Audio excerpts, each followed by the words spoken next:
Oke. Assalamualaikum, Bro. Yo, waalaikumsalam Kumaha, sehat, warahmatullahi Mama? wabarakatuh. Sehat-sehat. Mama. Ini agenda gibah siang ini apaan ini? Ngobrol-ngobrol we lah. Tambah-tambah iseng-iseng. Ke di mana? Lagi di mana? Biasa di Jakarta. Kirain itu lagi dibikin di Batam di belakang. Oh, ini kan memperlihatkan bagaimana hidup lebih menyenangkan. Jadi karakter dibikin di Batam yang Bro sukai siapa? Patrick ya? Patrick lah. Jadi dia salah satu-satunya binatang laut dibikin di Batam yang konsisten dalam pengangguran.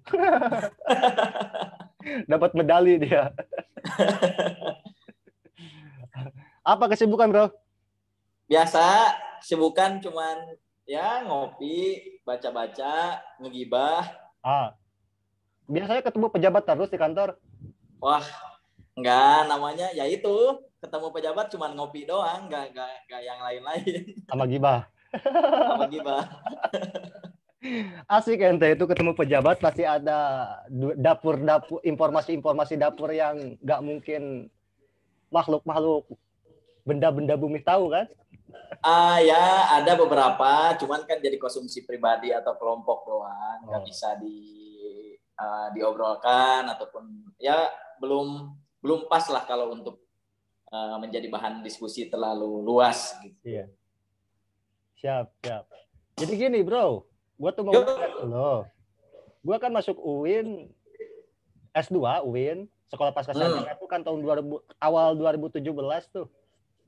Gua duluan. Terus kemudian lo nyusul kan? Lo 2018 kan ya? Iya, 2018. Tapi kenapa posisinya lo wisuda duluan? Terus gue gak kelar-kelar ini. Satu permasalahan niat.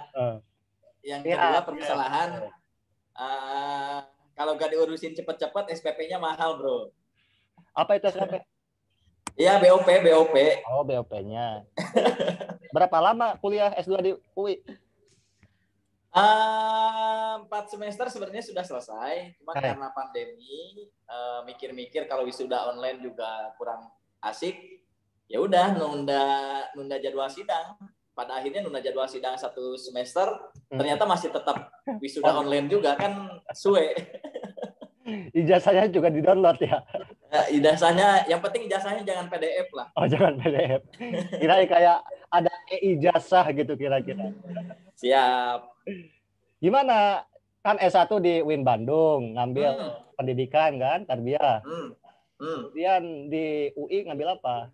Ngambil hikmahnya.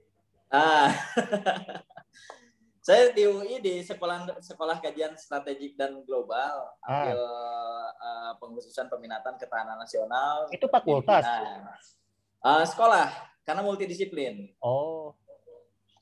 Jadi bisa dibilang saya tidak linier, tidak meneruskan jenjang di pendidikan lagi. Zigzag jadinya ya? Karena memang mungkin karena dari semenjak S1 juga secara materi bacaan, kemudian konten yang sering didiskusikan, sejak semester 5 itu sudah jarang membicarakan konten-konten pendidikan gitu loh. Jadi lamun cek kalau kata bahasa Sunda kaduhung teh sijina tarbiyah. Oh, enggak kaduhung. Karena pendidikan agama Islam itu kan yang diurusnya minal dunia ilal akhirah gitu. Minal goib ilal dohir. Pokoknya semua hal itu ada bahasannya. Jadi ya dinikmati saja. Pantang menyesali masa lalu. Cocok. Itu prinsip quote of the day dari Kang Ais Jawahir. Jadi transisi untuk menyesuaikan dengan prodi baru cepat atau lama? Oh, enggak harus transisi karena memang materi bahasannya dan materi kajiannya sama dengan apa yang dibaca dan didiskusikan baik selama beraktivitas di HMI ataupun aktivitas diskusi di luar HMI. Jadi secara isu juga lebih enak gitu. Bedanya kan kalau monodisipliner seperti misalnya jurusan PAI gitu. Monodisipliner itu kan yang dibahas itu terkait dengan satu masalah ditinjau dari objek keilmuannya. Jadi mulai dari objek material, objek formanya kan seperti itu. Nah, kalau multidisiplin, apalagi transdisipliner yang dibahas itu sudah bukan hanya sudut pandang keilmuan tertentu, tapi yang dibahas mulai dari minimal ada 5 atau 4 sudut pandang keilmuan ketika memandang sebuah permasalahan. Apalagi kalau paradigmanya transdisipliner, yang dibahas itu isu dan masalah, dikupas dari berbagai macam perspektif keilmuan gitu. Jadi kalau monodisipliner kan semua masalah ditinjau dari sudut pandang keilmuan kita gitu, misalnya pendidikan ataupun fisik atau apa. Nah, kalau di sekolah multidisiplin, masalah itu dipandang dari berbagai macam perspektif gitu. Anjing lieur, orang jelas sama lieur, teka taekan. Lain teka taekan. Hanya istilahnya kan istilah di UIN yang di UI swasta kan beda gitu. UI-nya di mana? Di Depok apa yang di Matraman? Di Salemba. Oh, di Salemba. Jadi dekat dari kantor lah ya. Dekat. Pulang kuliah ngekos nggak? Ngekos. Di mana? Di kantor? Pulang kuliah masih bisa gitu lihat anak-anak HMI pada gibah di Jalan Percetakan Negara gitu. Gitu. Masih ulu biung lah ya sama teman. Enggak lah, kalau ulu biung sih enggak. Malah kalau saya masuk ke kafe ada yang lagi gibah, lebih baik pindah kafe aja. Iyalah. Jadi, nah, gini, yang jadi pikiran gua tuh bro, tadi gua tuh tetap ada hal yang nggak terima dari lo. Gua masuk duluan S2. Kemudian nyusun tesis udah jauh-jauh hari, mata kuliah kelar di semester 3. Tapi kan problem gua itu mungkin waktu itu kan ya masalah cicilan semester yang nggak kebayar lah ya gitu kira-kira. Nah maksudku tuh ketika gua udah bayaran semester, udah dilunasin tunggakannya, kemudian gua garap tesis dan lama juga gitu. Tapi ente kayak cepet bro. Berapa lama itu pengerjaan tesis lo? Kalau dihitung dari awal sampai akhir sampai setahun. Setahun? Sampai setahun lah. Karena yang bagi aneh dalam menulis sesuatu itu yang hampir 60% waktu itu lebih baik dipakai untuk mengumpulkan bahan. Gak mungkin, gak dijokiin kan tesisnya? Ya alhamdulillah enggak lah. Yakin nih gak dijokiin? Enggak, karena enggak biasa jadi joki orang lain, masa kita dijokiin. Ternyata Kang Pais juga ghostwriter ini ya. Enggak lah. Jadi kalau dihitung dari mulai studi pendahuluan sampai sidang itu pas tahun.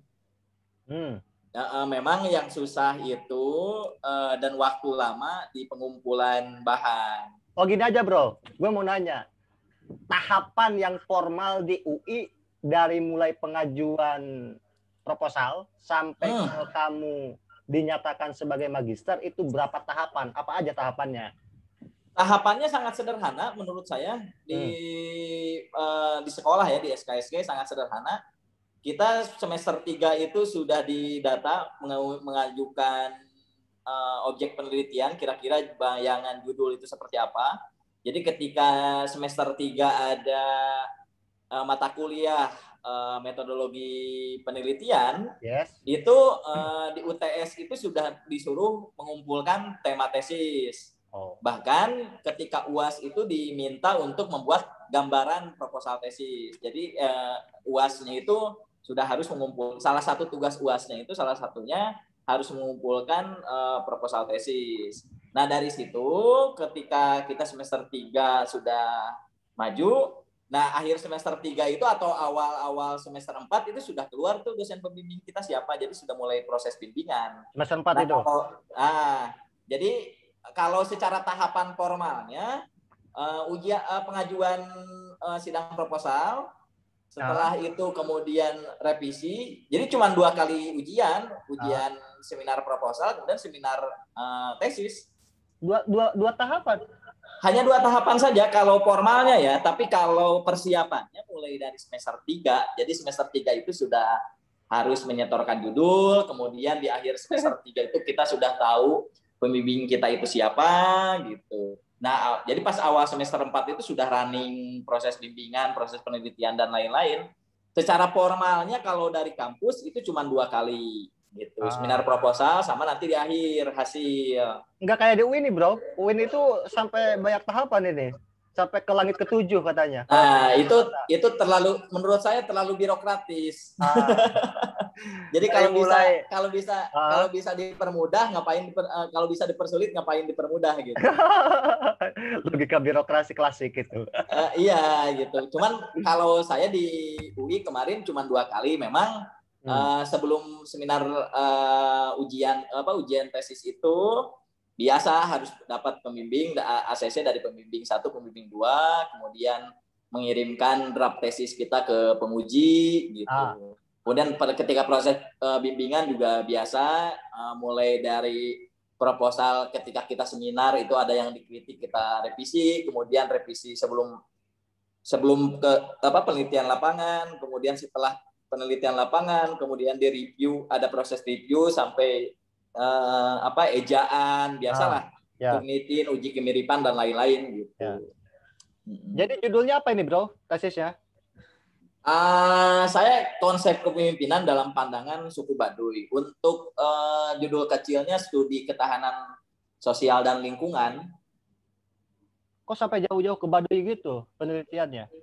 Untuk panjang sih, cuman saya lihat memang ada hal yang unik gitu. Ada hal yang unik maksudnya begini. Rata-rata hampir di semua kampus kita, hampir di semua, tidak hanya di UI bahkan mungkin juga di UIN, cenderung memandang bahwa teori-teori yang muncul dari Eropa gitu, dari Amerika itu teori-teori yang memang luar biasa gitu, canggih. Padahal secara esensi dari teori itu saya menganggap ajaran-ajaran lokal gitu, kebijaksanaan lokal yang ada di Indonesia itu sebenarnya secara prinsip itu sudah mencakup keseluruhan teori itu, hanya memang ada perbedaan istilah. Hipotesis awalnya di situ, meskipun ini penelitian kualitatif tidak ada hipotesis, tapi dalam gambaran saya ternyata perkembangan ilmu pengetahuan modern kemudian dibandingkan dengan kepercayaan dan kebijaksanaan lokal, ternyata yang berbeda itu hanya istilah. Gitu. Kalau di Indonesia istilahnya bahasa lokal diganti dengan bahasa Inggris, jadi agak sedikit lebih intelek gitu. Padahal kalau secara esensi sama aja. Tapi judul yang menyangkut dengan Baduy banyak kan sebenarnya itu penelitian-penelitian. Oh, sangat banyak. Saya di studi pendahuluan itu setidaknya menemukan bahkan penelitian dan publikasi pertama tentang Baduy itu sejak abad ke-18. Jadi gitu. Distingsinya apa? Distingsi judul kamu dengan penelitian sebelumnya itu?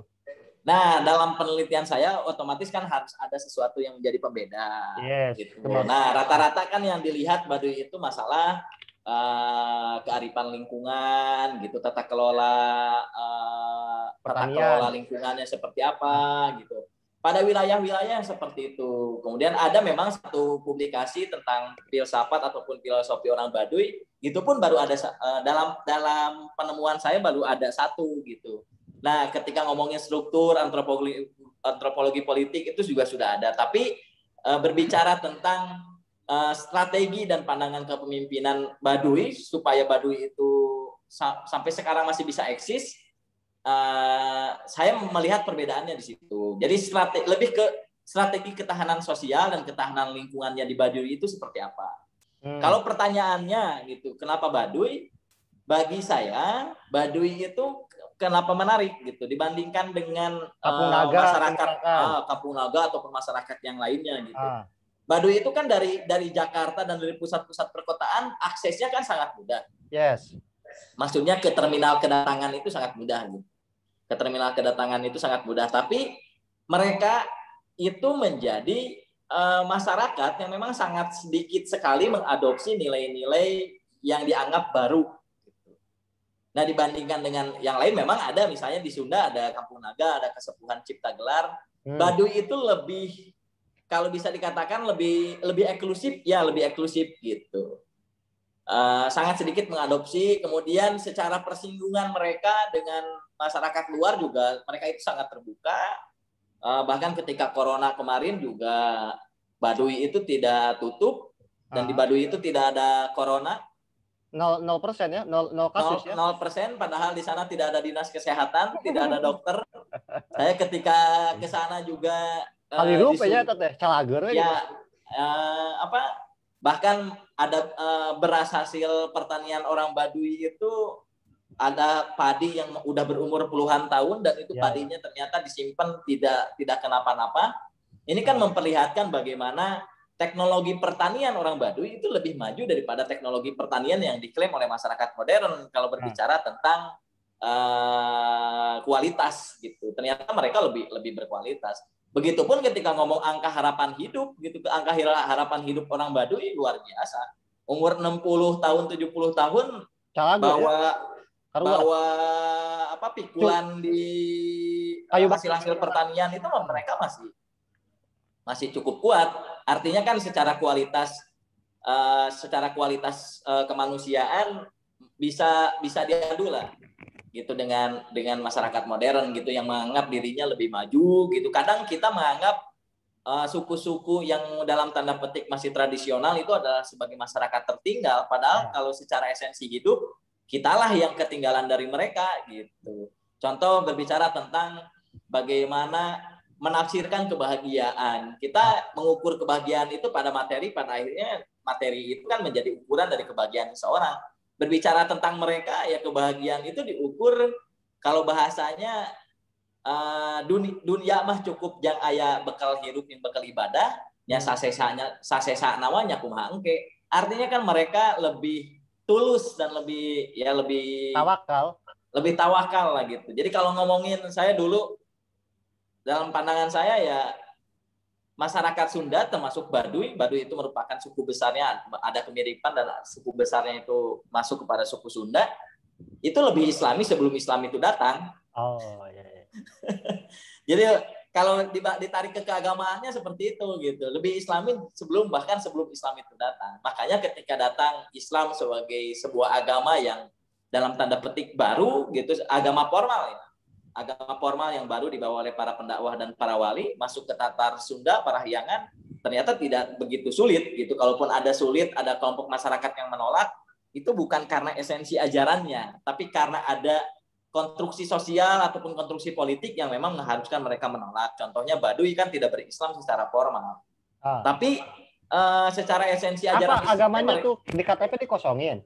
Enggak, Sunda Wiwitan atau kepercayaan. Tapi istilah-istilah agama Islam banyak yang dipakai di sana. Jadi kalau ngomongin tentang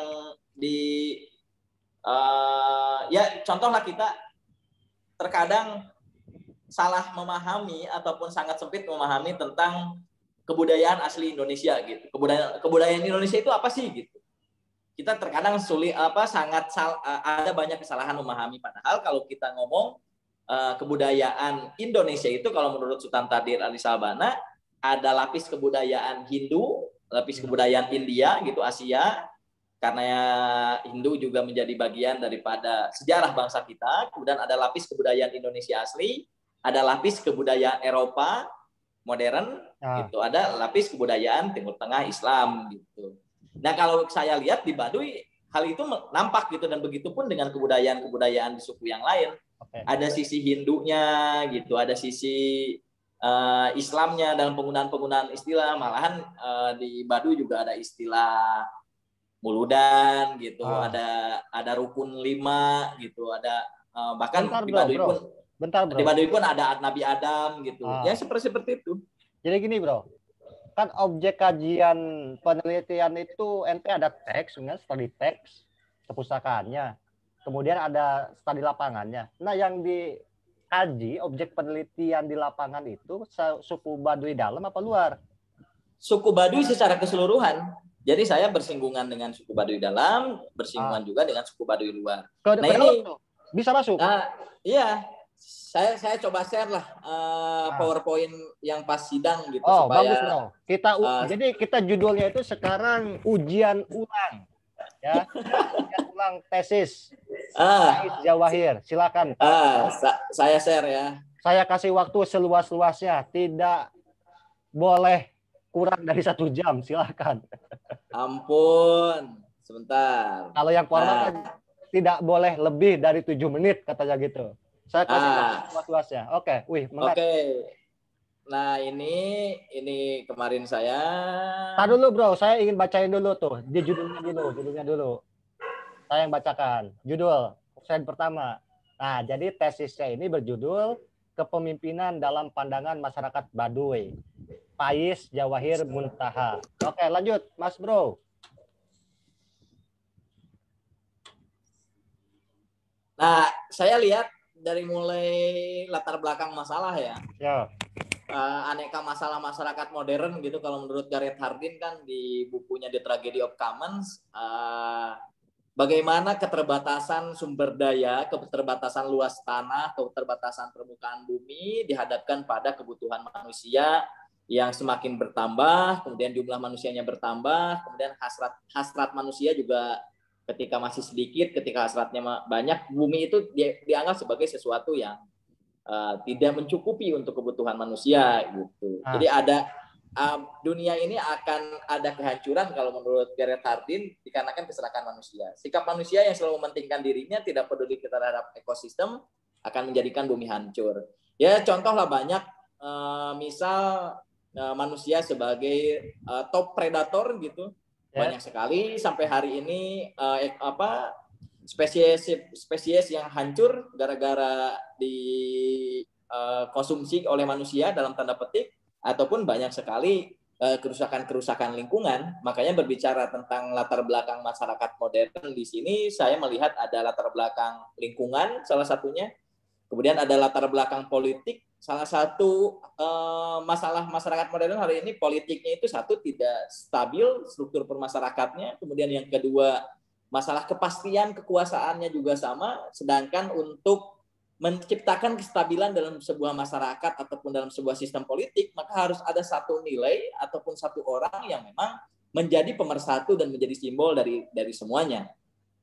Itu bisa dilihatlah bagaimana bangsa-bangsa yang dalam tanda petik ketika krisis dunia ini mampu keluar dari krisis dan menjadi bangsa besar, itu karena ada nilai atau simbol yang memang menjadi pemersatu. Contohnya Inggris misalnya, Rusia gitu, Cina, mereka itu Jepang, mereka kenapa kuat dalam struktur politiknya karena ada satu kesatuan nilai ataupun kesatuan simbol yang jadi pemersatu. Kemudian ada permasalahan ekonomi yang dimaksudkan di dalam tesis saya adalah pemenuhan kebutuhan dasar. Pemenuhan kebutuhan dasar manusia, misal kebutuhan dasar sandang, pangan, papan gitu. Sandang berbicara tentang kebutuhan dasar manusia untuk berpakaian dengan layak, bisa menutupi auratnya kalau dalam Islam. Kemudian pangan, minimal dia mendapatkan nutrisi yang cukup, makan 2 kali sehari, dengan keterjangkauan terhadap pangan yang bisa terjangkau oleh siapapun. Kemudian papan, memastikan setiap orang itu memiliki tanah, memiliki lahan, memiliki hunian yang memang memadai untuk mereka. Kemudian kesehatan juga sama, mulai dari jaring pengaman sosialnya, kesehatan semakin mahal dan lain-lain. Kemudian permasalahan sosial budaya, ketahanan sosial dan budaya di masyarakat, kita berbicara di Indonesia pun hari ini banyak sekali. Contohnya misalnya angka kejahatan yang meningkat di mana-mana, kenakalan dan lain-lain, kemudian keamanan juga sama. Nah, saya melihat dari permasalahan masyarakat modern yang ataupun di kota-kota besar, saya tidak melihat itu di Baduy gitu. Ya. Contoh politiknya mereka sangat stabil. Di Baduy ada perpolitikan, ketika pemilu pun mereka ikut pemilu sejak tahun 90-an itu mereka sudah aktif.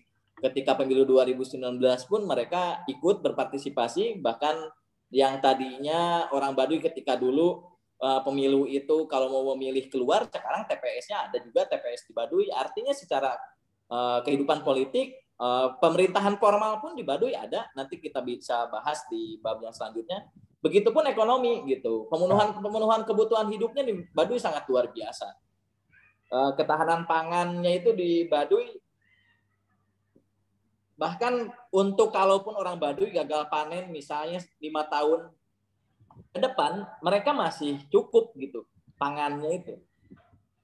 Ini menunjukkan bagaimana orang Baduy ketika berbicara tentang sistem pengelolaan masyarakat yang pakai kebijaksanaan lokal, pakai adat istiadat, ternyata mereka lebih tahan.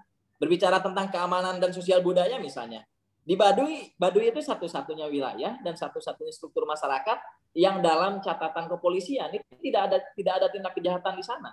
Wih, menarik ya.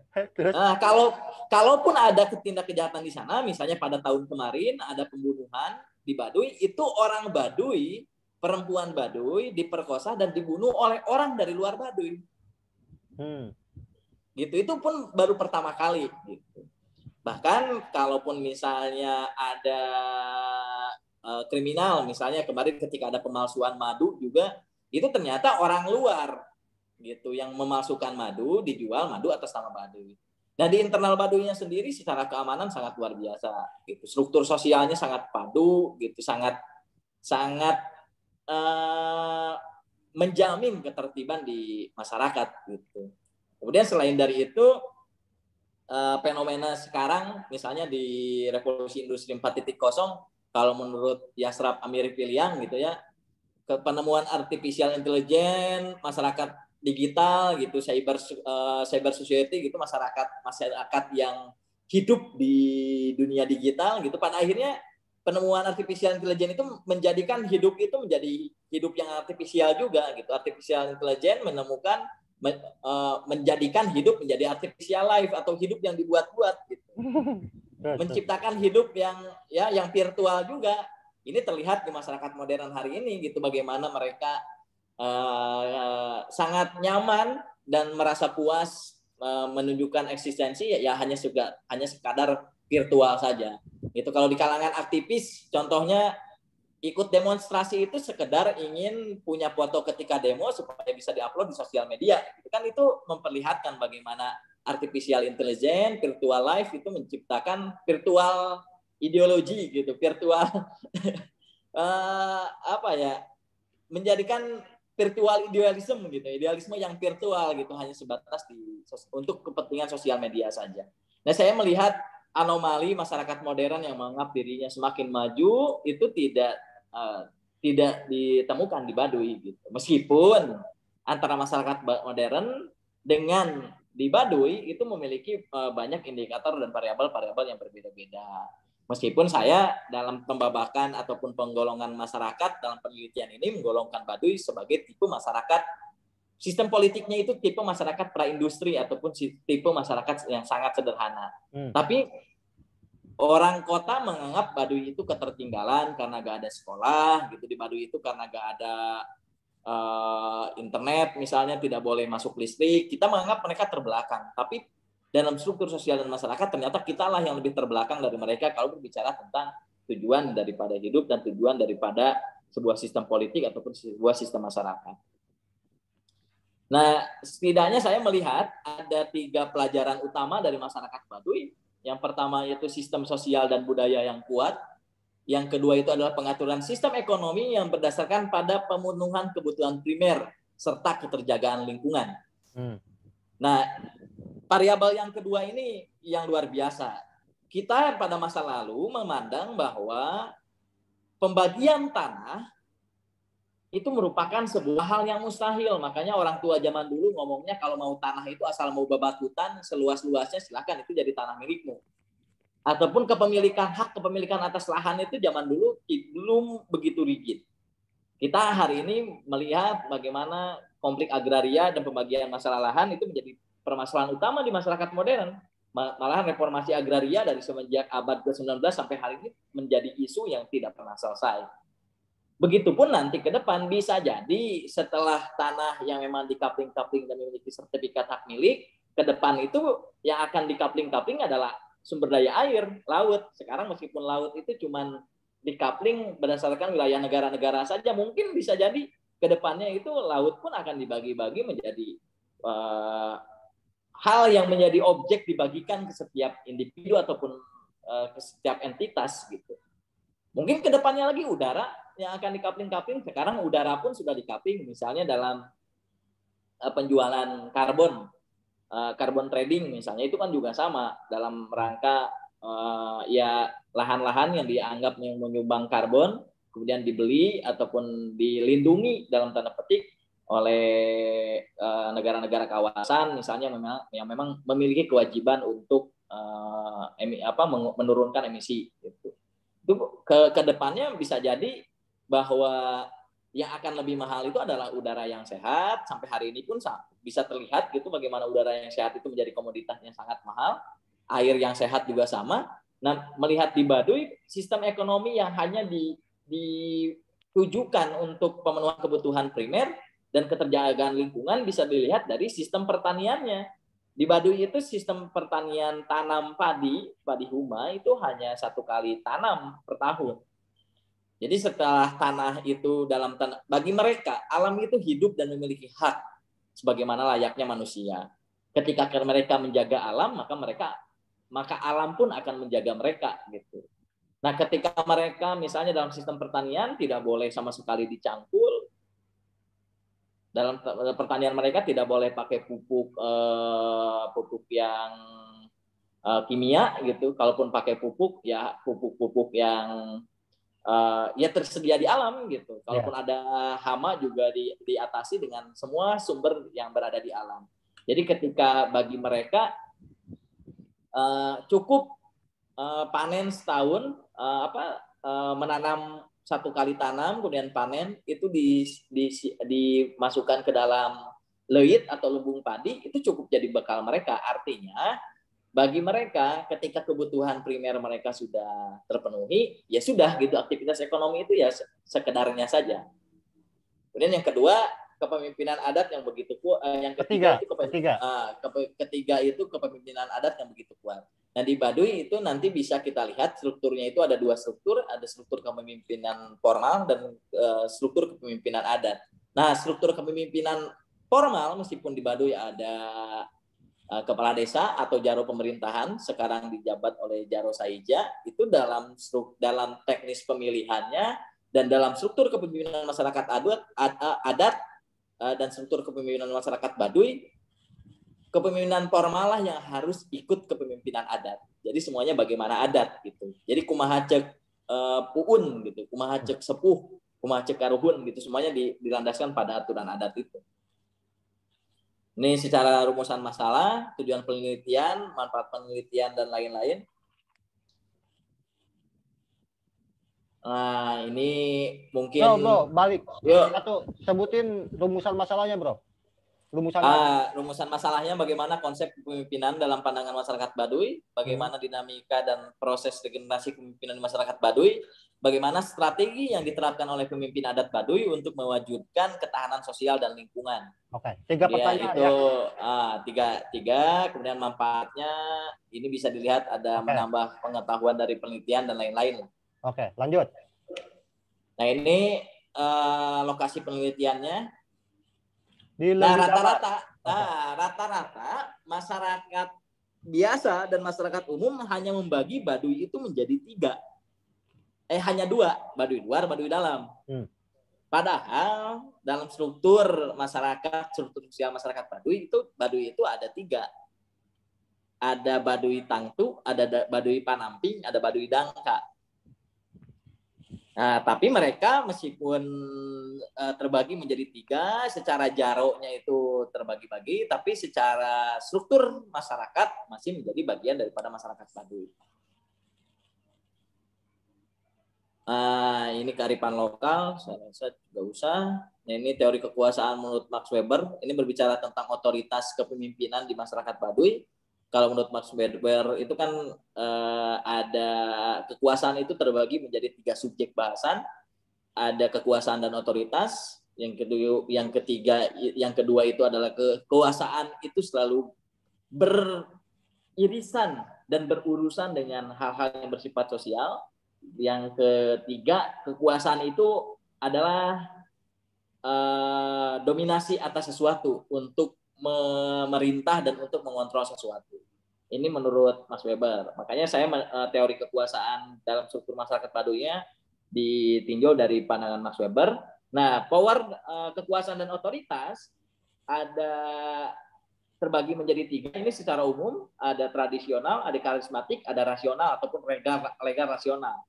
Nah, legitimasi kekuasaannya bisa disebabkan dan didasarkan pada tradisi adat budaya, bisa didasarkan pada perasaan afeksi, atau ada juga didasarkan legitimasi itu karena ada ketertarikan terhadap hal yang bersifat material. Kemudian yang paling baik itu ada didasarkan pada motif yang sangat ideal gitu. Ini menurut Max Weber. Nah, saya menggunakan di sini teori antropologi politik masyarakat praindustri. Kenapa yang digunakan antropologi politik masyarakat praindustri? Sebagaimana kita lihat dan kita bisa bahas nanti di hasil penelitian di masyarakat Baduy. Kenapa tergolong masyarakat praindustri? Karena kalaupun ada aktivitas industri, itu hanya aktivitas industri kecil, tidak bersifat masif, dan hanya mengolah hasil-hasil ataupun bahan-bahan yang tersedia di alam dengan sangat terbatas. Misalnya kalau di Baduy ada industri tenun, kemudian kain, tas, kerajinan-kerajinan tangan, itu masih bersifat mikro gitu, tidak sebagai kebutuhan primer. Masyarakat praindustri ini masyarakat yang terkategorikan menjadi masyarakat yang memenuhi kebutuhan pokoknya dari hasil pertanian gitu, di mana pertanian itu menjadi sumber pokok. Kalaupun pertaniannya juga masih pertanian yang dipusatkan pada penggunaan alat yang sederhana, penggunaan teknologi sederhana, dan memang tidak banyak mengadopsi teknologi-teknologi yang bersifat pertanian masif gitu. Nah, secara gambaran sistem politik praindustri ada 2 tokoh dan ada 2 buku yang secara spesifik membahas tentang antropologi politik masyarakat praindustri. Yang pertama itu adalah Laulin di buku Political Antropologi, ini di bab kedua kalau nggak salah. Kemudian yang kedua itu menurut Enstad. Nah, kalau menurut Laulin ada 2 tipikal masyarakat praindustri. Yang pertama adalah centralized system, yang kedua adalah uncentralized system. Nah, centralized system ini ada sistem states. States itu sistem kenegaraan yang sudah sangat kompleks. Yang kedua ada sistem chiefdoms ataupun sistem masyarakat yang sudah kompleks tapi masih hanya berpusat pada wilayah-wilayah tertentu. Nah, ada uncentralized system. Yang pertama sistem kesukuan, atau yang kedua adalah sistem kelompok. Nah, contohnya misalnya di Papua, sistem kesukuan, sistem kepemimpinannya dipimpin oleh big man system. Ini orang yang kuat gitu. Misalnya panglima perang atau apa. Ini beberapa suku di Papua masih ada yang menggunakan big man system. Kemudian village council, ini dewan desa misalnya. Kemudian ada yang didasarkan pada ritual, ada yang didasarkan pada asosiasi atau kelompok ataupun koalisi dari suku-suku. Kemudian ada berdasarkan perkawinan gitu ataupun garis darah. Itu sistem kesukuan. Sistem kelompok ada yang komposit, ada patrilokal, ada yang berdasarkan family. Nah, ini nanti dipandang memang kalau dalam struktur antropologi masyarakat praindustri sebenarnya tidak ada satupun masyarakat yang hanya menggunakan misalnya Baduy itu adalah sistemnya states atau big man. Enggak. Dalam semua penelitian tentang antropologi masyarakat praindustri atau tradisional, setidak-tidaknya sebuah suku atau sebuah kelompok masyarakat itu menganut 2 sistem ini gitu. Kenapa? Karena pengelompokan ini hanya untuk mempermudah pengklasifikasian, tapi ketika dipakai analisis sebuah masyarakat itu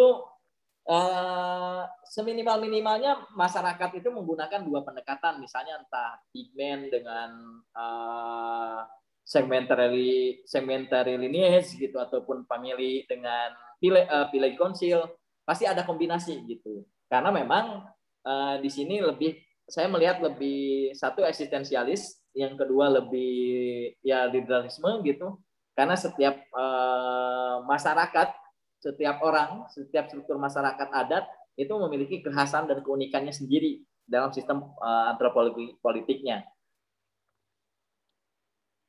Nah, kemudian ketahanan sosial dan ketahanan lingkungan yang saya gunakan teorinya itu menurut Post dan Michael Keck. Ini ketahanan sosial dan lingkungan itu setidak-tidaknya terbagi menjadi 3 kemampuan. Yang pertama adalah coping capacities. Ini bagaimana sebuah masyarakat itu mampu meredam atau menyerap setiap ancaman dari luar. Kedua itu adalah kemampuan adaptive capacity, itu kemampuan untuk beradaptasi. Yang ketiga itu kemampuan untuk bertransformasi. Nah, ketahanan sosial dan lingkungan di masyarakat Baduy pun nanti saya akan bahasnya di sini, di 3 kategori ini. Ini kerangka pemikirannya, metodologi penelitiannya saya pakai studi kasus. Penelitian 8 bulan sejak bulan Maret 2020 sampai November 2020 dengan 3 kali penelitian lapangan. Nah, ini kerangka, nah ini temuan dan pembahasan. Ini sebagai masyarakat praindustri, saya tadi menggolongkan Baduy itu sebagai masyarakat praindustri. Ini yang foto berdiri itu kepala desanya masyarakat Baduy, itu Jarol Saija. Sebagai masyarakat praindustri, Baduy itu memiliki setidaknya 6 karakteristik utama. Yang pertama, masyarakat Baduy memiliki hubungan yang erat dengan keluarga, dalam keluarga atau maupun masyarakat. Karena dalam masyarakat Baduy, sebenarnya Baduy itu dulunya semuanya adalah Baduy dalam. Nah, ketika melanggar aturan adat atau ketika dia memilih untuk dari Baduy dalam menuju Baduy luar, itu dipersilahkan. Jadi dalam artian secara pohon keluarga atau silsilah keturunan, mereka menganggap mereka berasal dari keturunan yang sama. Nah, makanya di Baduy itu ada tiga tangtu itu 3 Baduy dalam, ada Cikesik, Cikantawana, sama Cibeo. Nah, yang paling tua itu di Baduy itu Baduy Cikesik. Itu yang paling buhun lah. Jadi kalau ada apa-apa terkait dengan pemerintahan adat dan lain-lain, masalah adat pasti harus ke Cikesik terlebih dahulu. Kemudian yang kedua, organisasi sosial didasarkan pada adat yang diwariskan dan dijaga secara turun-temurun. Yang ketiga itu memiliki kepercayaan yang kental terhadap adanya kekuatan gaib dan sangat mempengaruhi kehidupan mereka. Yang ketiga, tidak adanya lembaga khusus yang menangani bidang pendidikan. Makanya di Baduy itu pendidikannya lebih bersifat pendidikan non formal dan informal. Semua pendidikan itu satu, adat dan melekat pada sistem masyarakatnya. Yang kedua, pendidikan itu ada dan melekat pada sistem keluarganya. Karena dalam pandangan masyarakat Baduy, karena mata pencaharian terutama mereka adalah bertani, maka hal yang harus diwariskan oleh setiap keluarga dan masyarakat kepada generasi yang selanjutnya adalah bagaimana mengolah pertanian. Kalaupun ada tambahan skill, misalnya entah cara menanam buah-buahan ataupun cara mencari madu di hutan dan lain-lain. Tapi skill utama bagi masyarakat Baduy itu adalah pertanian. Makanya pendidikan utama mereka dari mulai anak kecil sudah baru belajar jalan itu sudah dibawa ke ladang. Dan ketika diproses di ladang pun semua orang itu memiliki tugas masing-masing gitu. Memiliki tugas sesuai dengan kemampuan fisik mereka. Kemudian yang kelima itu kegiatan perekonomian masyarakat bertumpu pada sektor pertanian dan bidang produksi yang bertujuan untuk memenuhi kebutuhan sendiri. Kalaupun ada yang dipasarkan keluar masyarakat, itu adalah komoditas-komoditas yang memang satu menjadi di masyarakat Baduy sudah terpenuhi kebutuhannya, kecuali komoditas hasil pertanian yang tidak mungkin masyarakat Baduy jual itu adalah komoditas padi. Karena dalam pandangan masyarakat Baduy, padi itu adalah kehidupan karena ini berkaitan dengan sistem kepercayaan. Sistem kepercayaan padi itu merupakan penjelmaan Dewi Sri yang memberikan rahmat kepada kehidupan. Kalau orang Baduy menjual hasil padi dari tanah mereka dan yang mereka tanam sama dengan mereka menjual daripada kehidupan itu sendiri gitu. Makanya bagi mereka padi setiap tahapan menanam padi sampai tahapan memanen dan memasukkan padi ke leit ataupun ke gudang ke tempat penyimpanannya itu ada tahapan-tahapan dan ritual adatnya. Itu bagaimana mereka mengagungkan dan menganggap sakral sumber kehidupan. Ini memperlihatkan dan menunjukkan bagaimana masyarakat Baduy bisa memenuhi dan memiliki ketahanan pangan yang luar biasa. Kemudian variasi kelas sosial juga di Baduy sangat terbatas. Ini variasi kelas sosialnya utamanya dipengaruhi oleh garis keturunan. Misalnya garis keturunan dari Puun ataupun dari Jaro siapa gitu. Ini variasi kelas sosialnya sangat terbatas. Makanya secara penggolongan antropologi politik di Baduy dalam penelitian saya digolongkan sebagai masyarakat praindustri. Tentunya ini bisa melihat pengkategorian masyarakat baik praindustri, industri ataupun masyarakat informasi. Ini banyak sekali tokoh-tokoh yang menulis tentang itu, misalnya menurut Kunto Wijoyo, gitu, menurut Aprin Topler, menurut Van Persen, gitu. Banyak pengkategorian masyarakat. Secara simpel, masyarakat Baduy itu tergolong masyarakat praindustri ataupun dalam pandangan Kunchoro-Ningrat itu dikenal dengan masyarakat bersahaja, gitu, masyarakat sederhana. Nah, ini masyarakat Baduy, struktur pemerintahannya ada utamanya itu adalah pemerintahan adat, yang kedua adalah pemerintahan formal. Semua yang ada di pemerintahan formal itu tergantung dari pemimpin adat. Semuanya. Makanya kalau dilihat dari Puun ke Jaro pemerintah yang menjadi pemerintahan formal, itu adalah garisnya itu tidak hanya garis koordinasi, tapi garis instruksi. Jadi semuanya disentralkan pada Puun gitu. Nah, Puun ini jumlahnya ada 3 orang, ada Puun Cikesik, si Beo dan Cikatawana. Ini menjadi karena dalam kepemimpinan masyarakat Baduy, Puun itu menjadi istilahnya adalah kompas kehidupannya mereka gitu. Tidak hanya menjadi pemimpin di dunia, tapi menjadi pemimpin dalam kehidupan spiritual. Mereka memiliki bahasanya lah, nubuah ataupun mereka diwajibkan dan memiliki kewajiban untuk menjaga ajaran adat dari para leluhur. Nah, kalau menurut Laulin, tipologi politik masyarakat industri yang ada di Baduy itu yang pertama itu yang melekat adalah centralized system dengan sistem chiefdoms karena masih sangat terbatas dan terpusat pada satu daerah tertentu dan dimensinya masih sangat kecil. Kemudian sementarinya itu pakai sementary tribes gitu, tipe klasik. Ini sangat cocok di masyarakat Baduy. Nah, konsep kepemimpinannya di Baduy secara sumber ajaran, karena semua ajaran orang Baduy itu didasarkan pada pikukuh dan pitutur daripada karuhun. Pikukuh itu adalah rukun ajaran pokok yang diturunkan secara turun-temurun. Pitutur itu adalah memuat kisah-kisah tentang masa lalu ataupun kisah-kisah tentang kehidupan masyarakat Baduy. Nah, kalau kita lihat secara konsep kepemimpinan ada 4 aspek utama dalam ajaran hidup dan ajaran kepemimpinan masyarakat Baduy. Yang pertama adalah aspek lingkungan, yang kedua adalah aspek individu, yang ketiga adalah aspek sosial, dan keempat adalah negara. Nah, aspek lingkungan contohnya misalnya panjang temenang di gitu, kemudian pondok temenang disambung, kemudian misalnya gunung ulah diruksak, lembah kudu awian gitu. Kemudian ini memperlihatkan bagaimana pikukuh orang Baduy itu mewajibkan seluruh orang Baduy itu harus menjaga lingkungannya gitu, termasuk kepemimpinan mereka. Kemudian aspek individu juga sama, ada dalam setiap kewajiban setiap orang yang ada dalam Baduy itu di pikukuh dan pituturnya itu memperlihatkan kewajiban individu, kewajiban sosial. Nah, yang saya menarik adalah kewajiban mereka terhadap negara.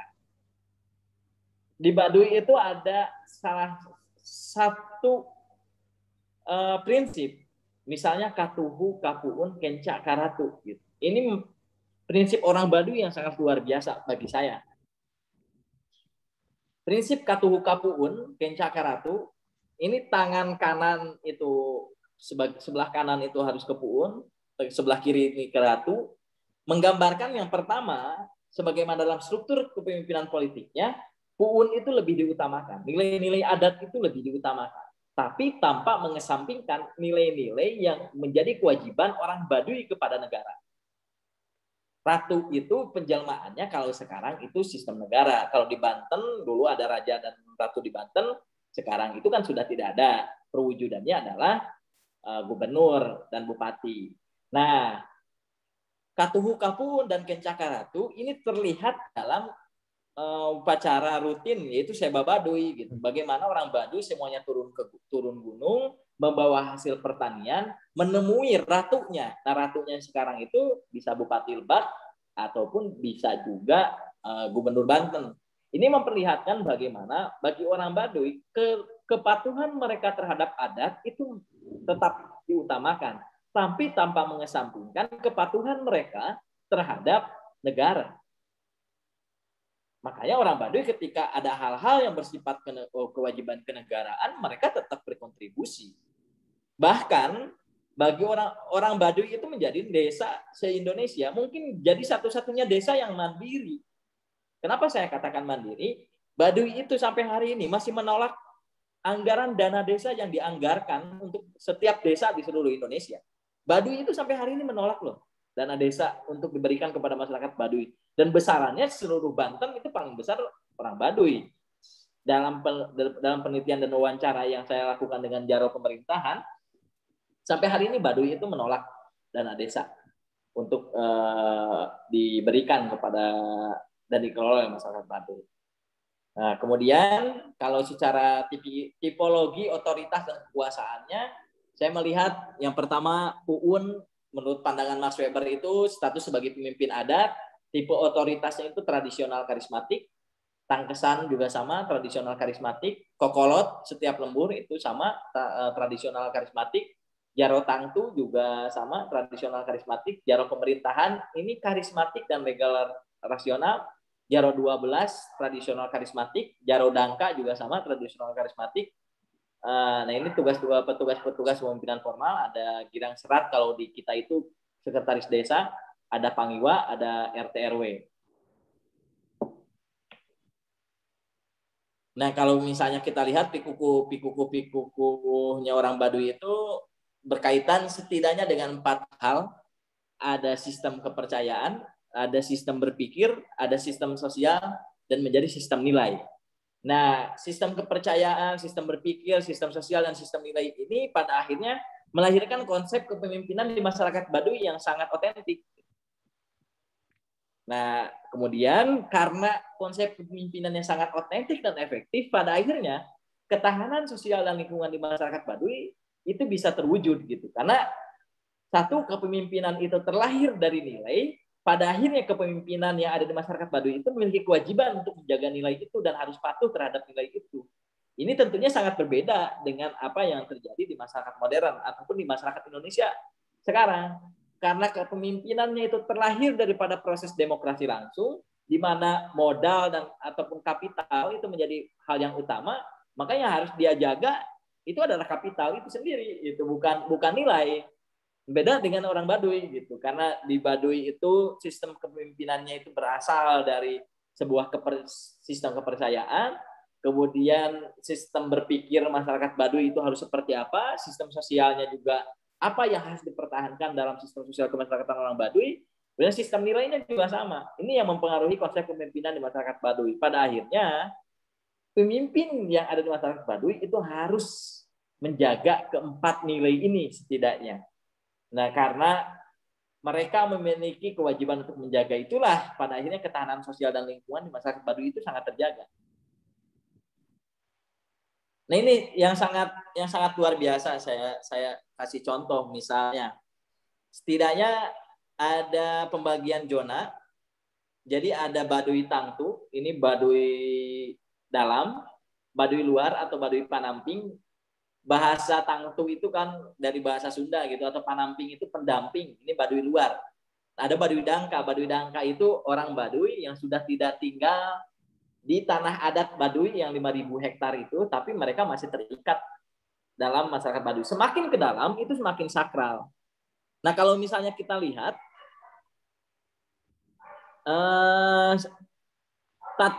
tata kelola lingkungan, sistem tata lingkungan di masyarakat Baduy ini seperti benteng. Entah itu benteng dalam nilai dan struktur masyarakat ataupun benteng dalam pertahanan dan keamanan. Semakin ke dalam itu semakin sakral. Nah, di daerah Dangka ini masyarakatnya secara berpakaian sudah sedikit bebas, kemudian profesi pun sama, sudah sangat bebas, akan tetapi mereka masih terikat oleh aturan adat. Misalnya ketika ada proses-proses ritual adat, orang Dangka ini tetap dilibatkan. Begitupun di Dangka juga ada jaroknya, ada pemimpinnya. Ada juga Baduy Muslim, ini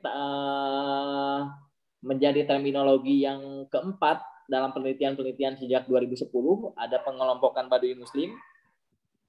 Kemudian ada juga Baduy luar atau panamping. Panamping ini dari kata pendamping, ini menjadi screener kedua. Jadi kalau ada pengaruh dari luar itu di screening keduanya itu di filternya di Baduy panamping. Nah, semakin ke dalam aturan adat itu semakin padu, semakin sakral.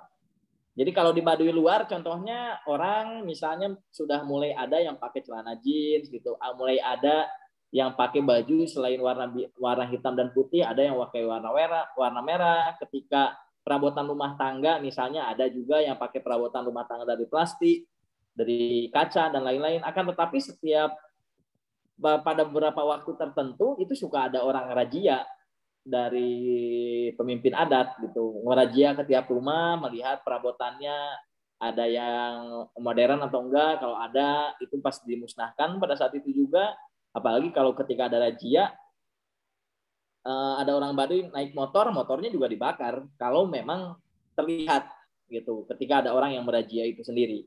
Nah, semakin ke dalam di Baduy Tangtu ataupun di Baduy dalam ini kalau kita bawa alat elektronik tidak boleh dipakai, tidak boleh ambil foto, tidak boleh mengambil dokumentasi apapun kecuali hanya mencatat hal-hal yang dianggap perlu. Dan kalaupun misalnya misalnya Kang Dani mau nginep, itu diperbolehkan nginep di Baduy luar, di Baduy dalam juga diperbolehkan, tapi hanya 1 malam saja gitu. Kalaupun misalnya kepepet harus nambah, itu diperbolehkan, akan tetapi tidak di dalam rumah. Biasanya diperbolehkan nginep itu di rumah ladang ataupun rumah yang ada di kebun. Ini memperlihatkan bagaimana struktur masyarakat Baduy itu kenapa mereka masih sangat memegang teguh ajaran adat mereka.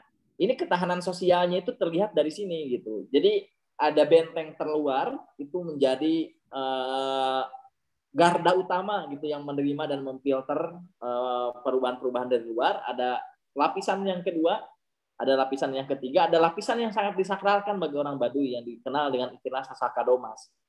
Ini kalau dalam tata kelola lingkungan hutannya ini dikenal dengan hutan larangan ataupun leuweung tutupan, hutan tua.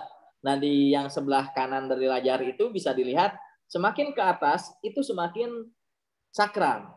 Di bawah, nah Baduy daerah Dangka itu daerah di bawah, semakin ke atas itu semakin dalam ke Sasaka Domas semakin sakral dan aura mistisnya juga lebih terasa. Nah, ini memperlihatkan ternyata bukan hanya dari sistem kepercayaan, secara sistem lingkungan juga akan lebih aman. Karena kalau tidak dijaga seperti ini, lereng bagian atas ataupun gunung bagian atasnya itu rusak, misalnya karena ditanami atau apa, maka masyarakat yang tinggal di bawah itu akan mengalami bencana, entah bencana lingkungan, gara-gara kekeringan di musim kemarau, ataupun bencana alam, karena longsor, karena banjir, dan lain-lain. Ini memperlihatkan bagaimana tata kelola ekologi, tata kelola lingkungan di Baduy itu sangat luar biasa.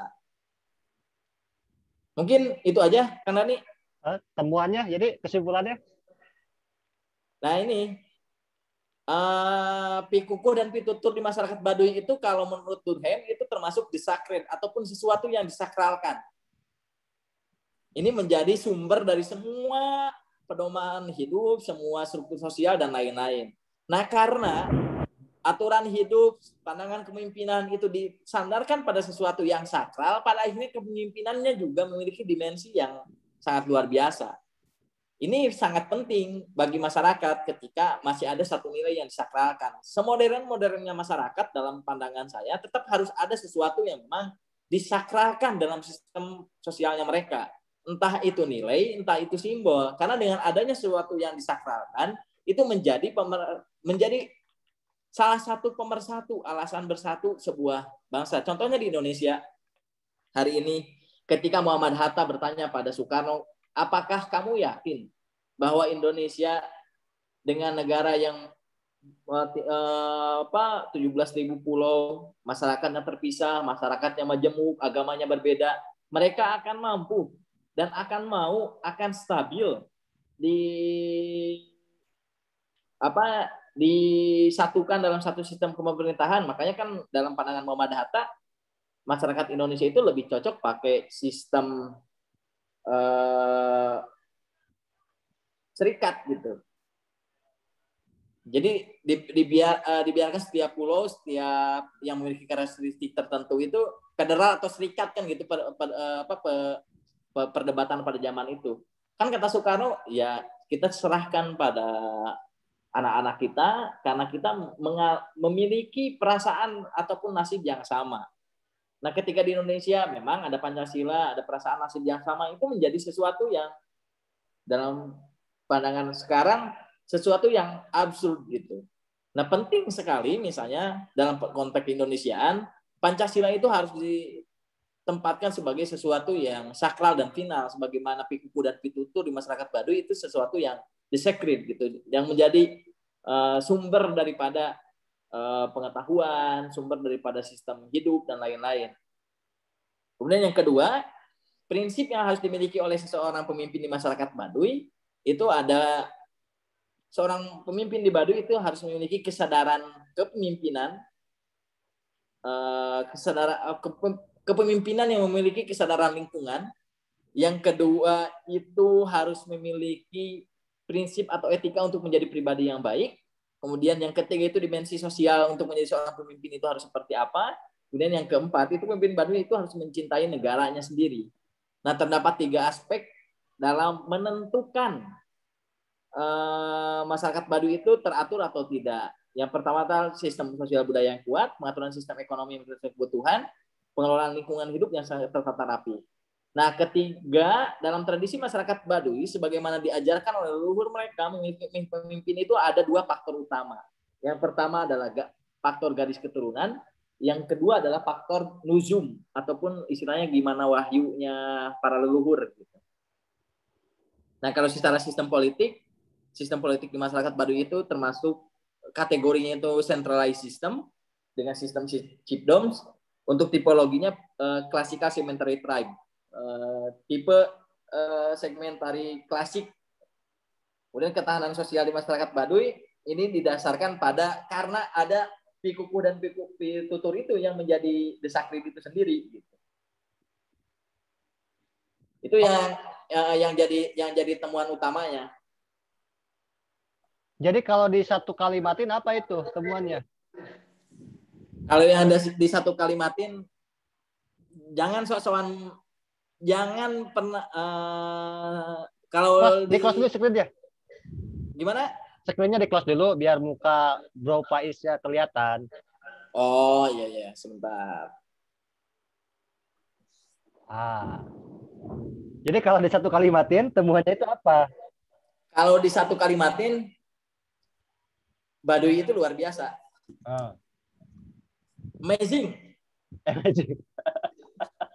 Jadi slogan itu mah, bukan kalimat. Oh, satu kalimat, sorry. Kalau di satu kalimatin,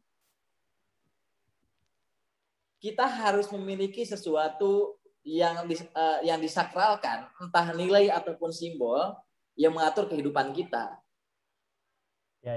Itulah yang menjadikan orang Baduy itu bisa bertahan, tetap eksis, meskipun bersinggungan dengan masyarakat modern, tetap mereka ada salah satu narasumber yang saya wawancarai. Saya bertanya tentang bagaimana pandangan masyarakat luar ke masyarakat Baduy, bahwa orang Baduy itu terbelakang ataupun tertinggal. Kata mereka, kami tidak masalah, bahasa Indonesianya kurang lebih, kami tidak masalah dikatakan sebagai masyarakat tertinggal, sebagai masyarakat terbelakang. Kami di sini hidup untuk menjaga nilai yang sudah diwariskan oleh para leluhur. Kalau kami menjaga nilai itu, maka nilai itu yang akan menjaga kami. Ketika saya tanya ke salah satu kokolot ataupun termasuk ke jaro pemerintahan, ke Puun, saya tanya, apa sih inti daripada tujuan hidup orang Baduy? Apa sih yang membuat mereka bahagia? Simpel ternyata. Hirup mah nu penting ti istilah herang mata. Jadi yang paling penting bagi mereka, dunia itu orang kasab ke kebun, mereka kerja ke kebun itu merupakan kerja sosial mereka. permasalahan hasil kebunnya seperti apa, ya mereka, jadi contohnya dalam pertanian aja. Ketika kata Puun tanam, meskipun belum musim hujan. Karena bagi mereka sudah percaya alam itu akan memberikan hasil terbaik. Jadi kalaupun misalnya tanda-tanda alam menurut Puun, jangan dulu ditanam.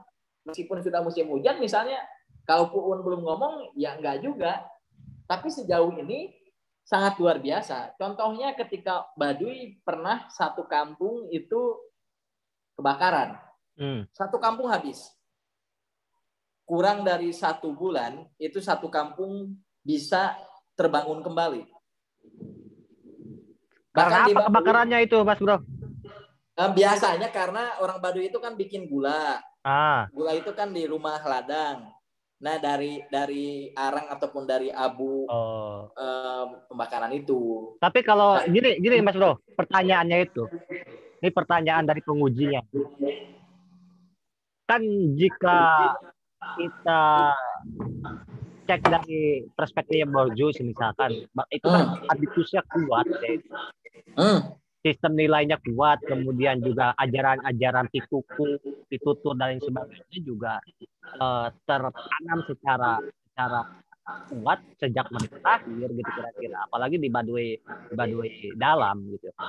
Nah maksudku tuh ketika memang habitus itu mereka kontekstualisasikan dalam arena yang berbeda gitu ya, katakanlah arenanya itu di luar Baduy gitu kira-kira, ada sikap semacam apa, perubahan sikap atau perubahan sosial seperti apa yang bakal terwujud, atau nggak bakal ada perubahan kalau arenanya berbeda?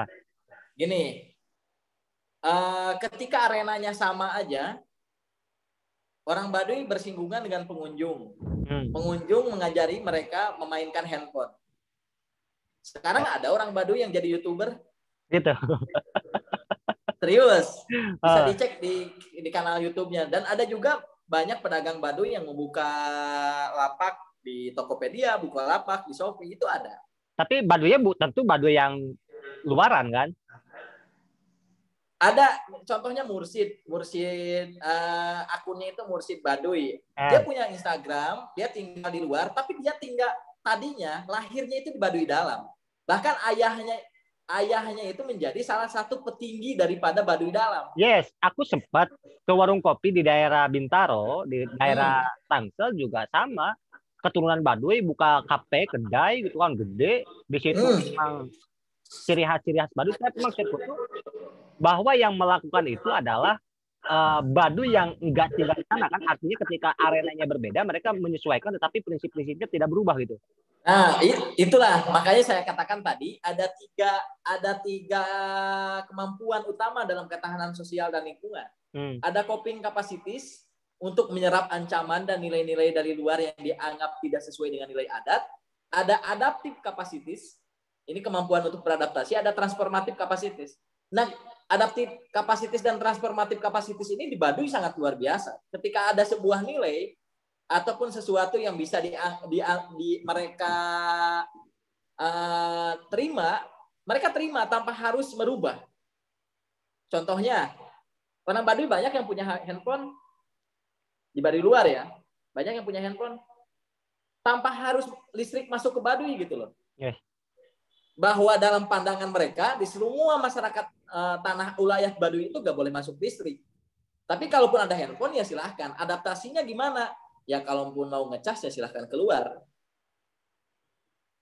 Jadi mereka sistem sosialnya tetap ada yang harus dijaga, ajaran leluhurnya juga ada yang harus dijaga.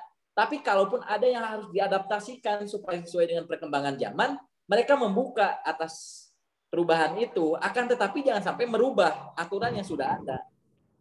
Nah, yang kedua yang menarik itu dari konsep yang dipaparkan oleh Mas Bro tadi tentang temuan perihal ekologinya. Maksudku begini, beberapa tahun atau bulan ke belakang kan di Banten banyak bencana tuh, ada banjir bandang gitu kira-kira. Kemudian kalau dari faktor laut, kalau banjir bandang mungkin erat kaitannya dengan pembabadan lahan, misalkan pendangkalan sungai dan lain sebagainya. Kalau misalkan tsunami kemarin kan faktornya faktor laut lah. Nah yang berhubungan dengan banjir bandang gitu kira-kira, apakah di daerah Kanekes ini, daerah Baduy ini, secara kasus gitu kan pernah terjadi gak sih banjir dan Di Baduy itu bencananya cuma satu, kebakaran toh karena memang rumah panggung mungkin ya. Ya rumah semuanya, bahkan di Baduy Dalam Ah, bikin rumah itu sehari bisa 12 rumah. ah. Dan itu digotong royongkan. Perihal lahannya tidak mengganggu. Perihal lahannya itu mereka tinggal ngomong ke Puun, kata Puun kamu bikin rumah di sini, ya rumahnya di situ. Berarti dalam prinsip ekologi dia ibarat kata kalau dunia ini semuanya itu hancur, Baduy mah enggak kayaknya ya. Sepertinya karena yang akan merusak tadi ya 5.000 dari 5.000 hektar 5.200 hektar lebih tanah wilayah Baduy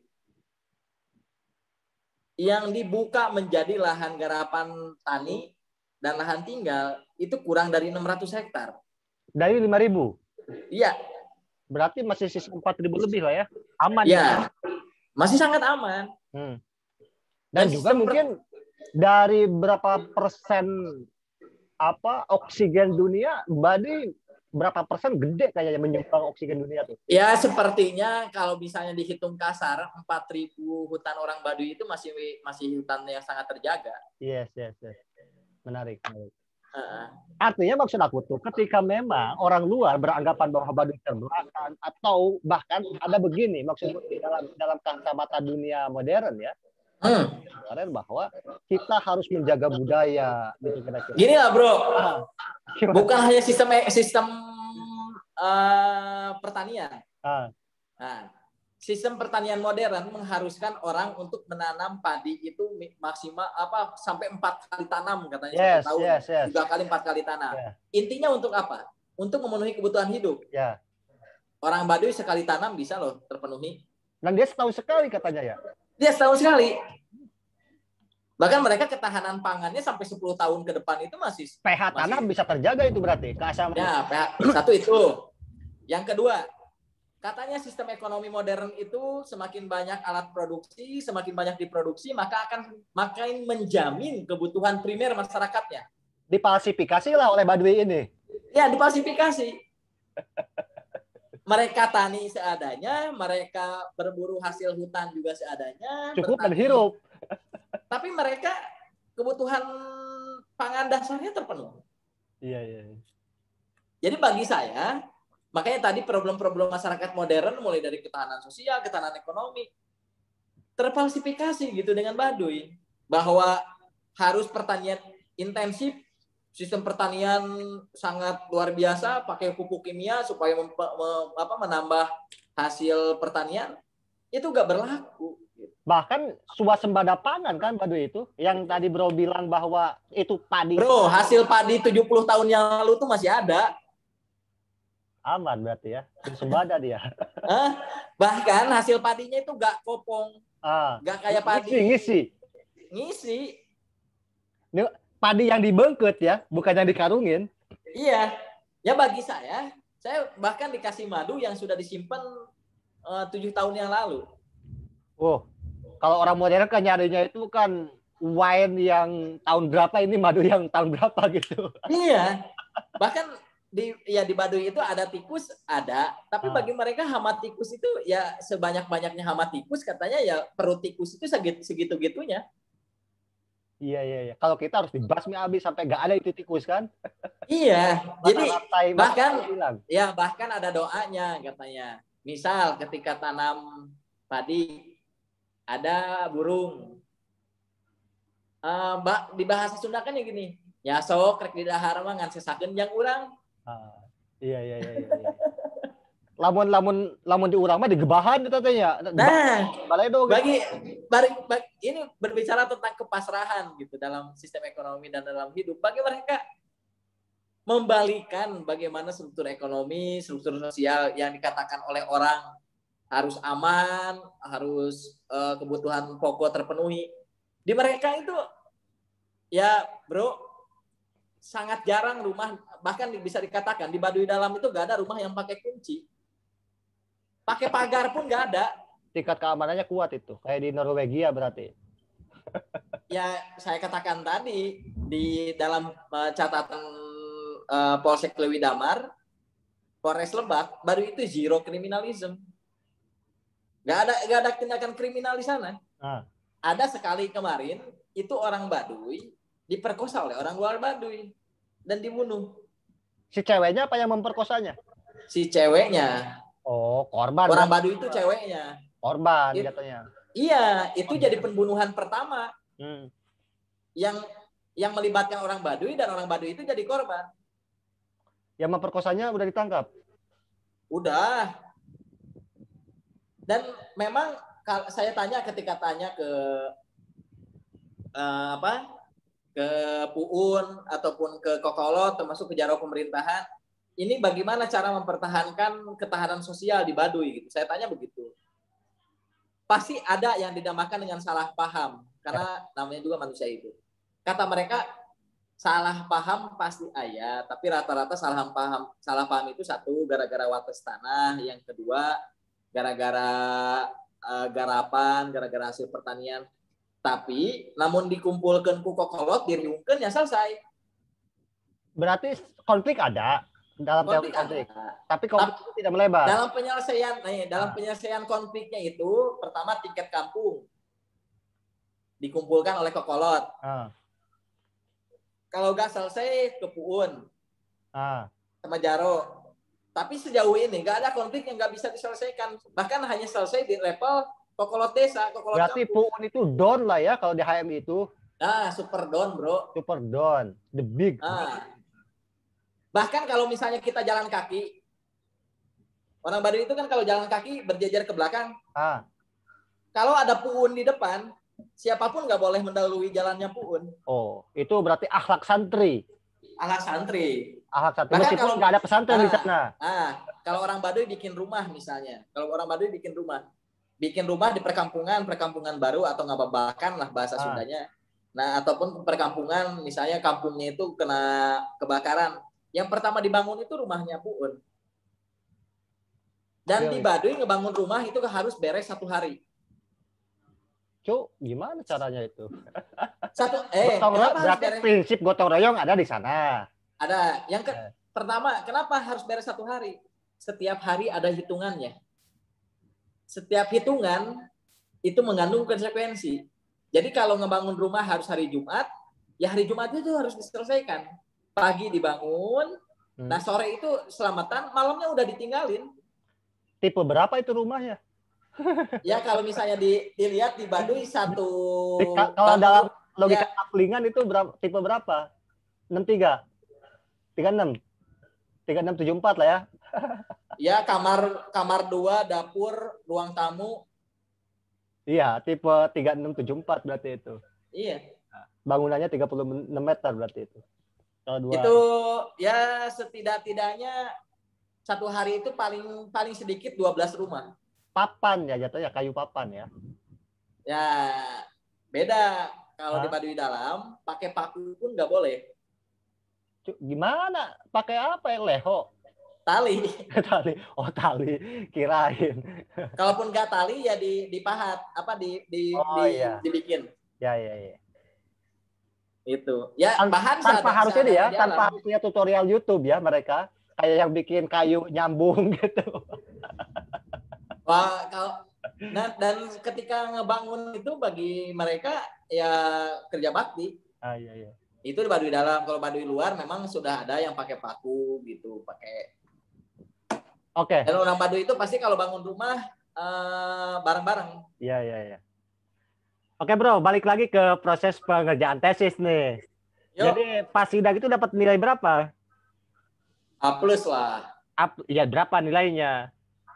80 berapa? 90? Yang pasti di atas 85.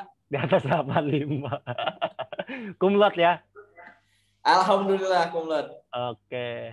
Jadi dari keluarga yang magister baru Akang ini? Atau sebelum? Ya. Oh, baru magister. Ke bawah ada berapa? Lagi S1? Ada baru mau masuk S1. Oh, baru mau masuk S1. Cocok lah. Apalagi ini pertanyaannya. Ya, kalau dari saya tuh sebagai penguji ulang ini, sebagai penguji Kang Faiz, gak perlu ada revisi lah ini. Karena kan kalau di proses ujian formalnya kan nggak lebih dari 7 menit kan presentasi. Iya, nggak lebih dari 7 menit. Makanya cuman baca-baca poinnya aja. Ini Poin-poinnya juga kalau dibahas satu persatu saya baca ulang pikuku pituturnya panjang. panjang. Makanya kan saya kasih forum ke Bro Pais ini gitu kan. Tesis saya itu 211 halaman. 200 11. Isinya kertas aja. apa? Kertas apa? Kertas ya? 4. Kertas 4. Kemudian size biasa 12. 12. 12. Kemudian pinggirnya, marginnya? 33 biasa standar normal. Oh, normal. Kemudian paragrafnya? Paragraf 1,5. 1,5. Oh. Ya enggak, aku agak sedikit plong soalnya kalau masalah kuantitas juga berpengaruh gitu kira-kira kan. Saya cuma 150. Tapi size-nya kertasnya B5 kan, Filipin. Size-nya 11. Kemudian marginnya 2 koma ya, yang normal tuh yang nggak dirubah-rubah tuh. Kemudian paragrafnya itu single. Jadi kalau di format Kang Pais mungkin ya mendekati lah gitu kira-kira. Tapi yang paling pentingnya itu ya kamu udah ini bro, udah apa? Lo udah sidang dan saya belum gitu kan. Nanti sidangnya terlalu banyak sih.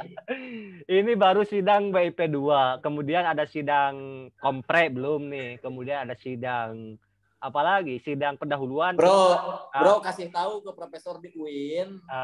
Ujian dari Allah Subhanahu wa taala-nya cuma sekali, yaumul mizan.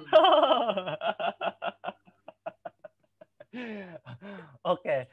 Ini mungkin nanti juga saya kepada teman-teman yang lain di relasi saya bro bakal ya diakses karena ya itu prinsipnya bahwa ujian oleh penguji di kampus kan formal sifatnya dan nggak banyak hal yang kita sampaikan. Nah sebenarnya kan teks-teks hasil kerja itu diuji pada saat proses bimbingan. Jadi pas proses ujian itu hanya membaca poin-pointer aja. Yes, artinya kan formal gitu kira-kira kan. Nah kalau ada forum seperti ini kan, ya kan banyak hal yang ingin kita sampaikan kan gitu kira-kira, nggak hanya tertulis gitu loh, nggak hanya tertulis. Jadi ya ini udah hampir 2 jam kita kan ujian itu. Begitu aja, jadi, Kang. Gimana? Itu ente harus demo ke UIN. Ujian kok sampai 7 kali, Allahnya cuma sekali gitu. Gak apa-apa lah kita nikmatin proses ya kan. Yang pastinya nanti kalau kamu kan MSI ya jatuhnya. Ya, magister segala ilmu. Segala ilmu. Kalau kita kan MA gitu kan. Seolah-olah Master of Art padahal Master Agama. Cuma G-nya aja dihilangin.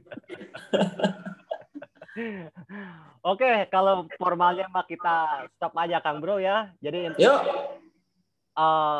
di ujian ulang ini saya pastikan Kang Bro lulus sangat memuaskan dengan nilai 99 karena kesempurnaan hanya milik Allah Subhanahu wa taala.